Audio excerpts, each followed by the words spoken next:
హరిహర క్షేత్రంలో దొంగలు బీభత్సం, హుండీలు పగలగొట్టి చోరీకి యత్నం.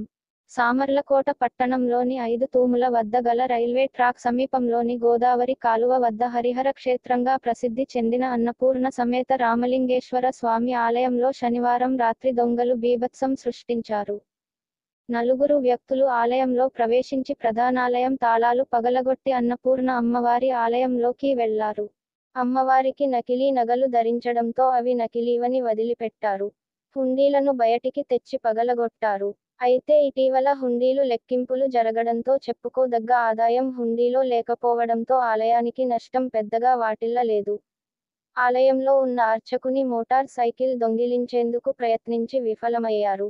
ఈ చోరీయత్నంపై ఆలయ స్వామీజీ పరమానందగిరి స్వామి ఫిర్యాదు మేరకు కేసు నమోదు చేసి దర్యాప్తు చేస్తున్నామని పోలీసులు తెలిపారు.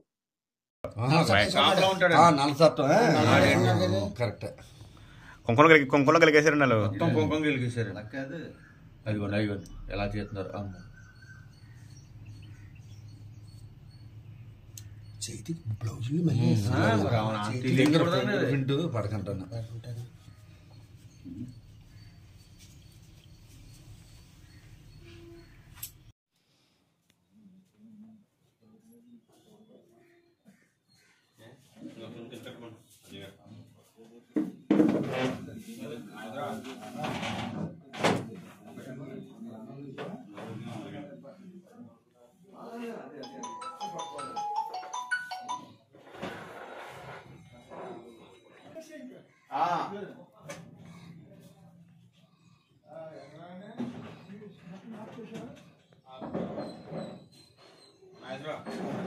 వచ్చి